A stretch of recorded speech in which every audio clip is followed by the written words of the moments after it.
On my immediate left is Dana Kenny. Dana Kenny is the founder of organizethis, one of California's largest professional organizing companies. Organizethis started in 2005 and quickly grew to include 11 professional organizers who serve Southern California in 2 custom-designed organizing trucks. They specialize in large projects and organize using small teams of experienced professional organizers who are also company employees. She is a native Californian and graduate of UCLA and is also one of the nation's first certified professional organizers. Dana Kenny. How do you help your clients manage information overload, both paper and electronic, and all of the information that they obtain and feel obligated to memorize and know and consume? Dana? My answer would be to actually take the time to teach your clients what their values are, or help them understand what their values are and where they want to have their information come from, and have them prioritize, and then have the ability to edit the information that's coming in. Because the number one thing that I think people are not doing is really actually taking the time to prioritize and really look that my family is the most important thing to me, and then use that as a rule. Family time is most important, and that really actually releasing them from the obligation that just because it's been printed or it's out there or they can read it on a blog, they don't have to read everything right when it comes out. I organize mothers at home, and they have a long to-do list. How can I motivate them to do their returns? They have stacks and stacks of things to return to different department stores all around Los Angeles, and the list goes on and they never get to it. That's a great question. Everybody who's been in a home knows that there is a stack of things that belong at other people's houses that need to go back, like the lost and found, and the things that need to be returned. So there's 2 parts that I would say to that, and I'm always going to tell you, like, the first thing that you do is you stop with your client and you really look at how much they are shopping and buying and returning, and show them how much time it's taking, and not just handling the problem on the go, okay, let's get this returned, but be curious with them. Look at how much they have and how much their compulsion into buying is actually adding time to their day. The second thing is that I try to have everything be really easy for our clients so that they kind of like tip into doing it. They do it by accident, and that is that I would put the receipt with the item in the bag and put it in their car. And if you're organizing with a client and they want to go on these money trails saying, no, I'm going to return that, I'm going to return that. Well, you make an area that this is for the returns, but then you actually put those items in the car. Okay, and there's the third part is sometimes they're not going to return it, and there's an economic term for that. It's called a sunk cost. And it's good to teach a client to grieve the fact that they bought something, they spent money on it. It's a sunk cost. They don't want to spend their time to go, and teach them to move that return into donations. Not everything has to be returned. If you're chasing around returning a $5 item, the time value of their money is not worth it. So you're going to see it everywhere, returns. I mean, when you're working with a couple and there is conflict as to no, that room is not going to be used for your man cave, and it will be my craft room.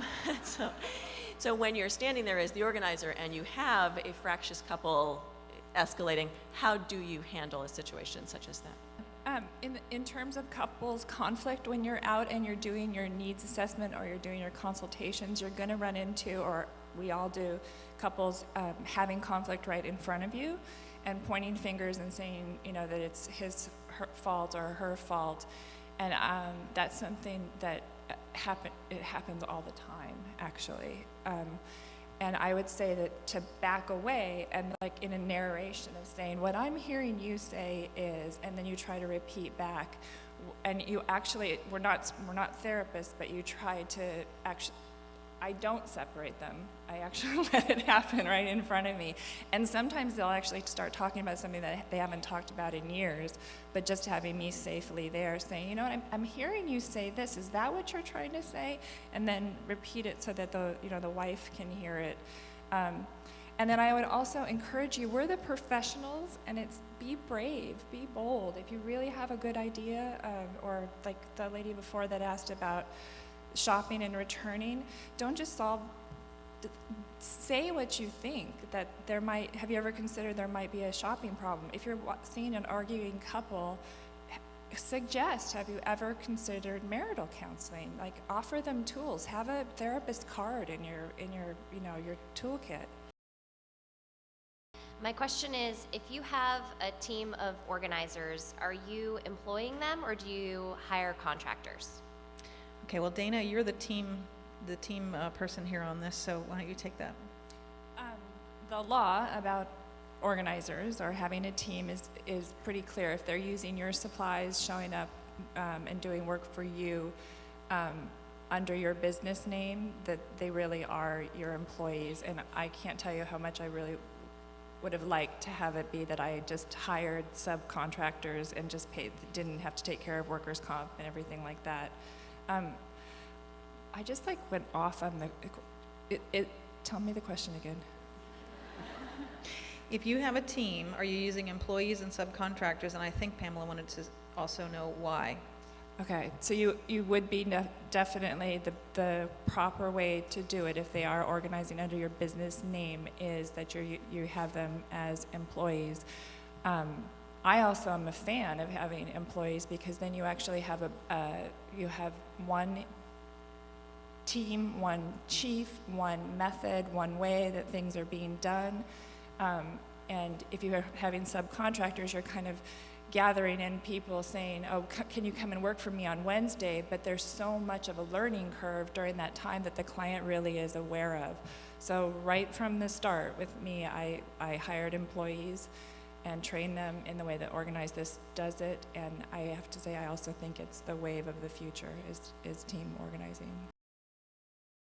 My question is, I'm looking for a simple tracking system for clients, my to-dos for my business, my hours, and my miles without putting all of those into my calendar. So I'm looking for some tips on what kind of programs there are out there to do that kind of, help me with that kind of work.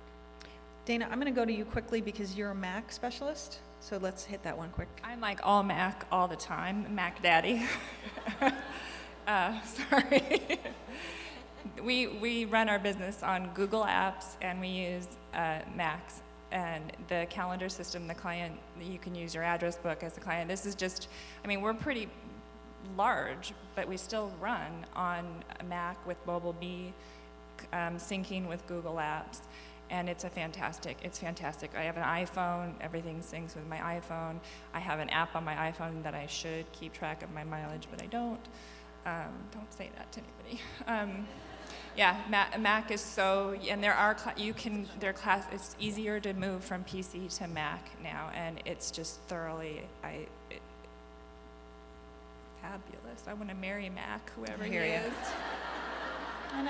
I know. Look, if loving a software company is wrong, I don't want to be right. Diane? My question is, going back to the panel from earlier this morning, we talked about burnout and firing clients. How do you go about firing your client? Is it a gradual process or a Donald Trump client, you're fired? Yeah, we've been fired by a client. And that's probably going to happen to you too, and a way to, what I ended up having to do is to actually change my job order and my contract to be predictive of the irrational and volatile behavior, because we do a lot of work with people who struggle with hoarding, and I had to change my contract to predict this set of circumstances.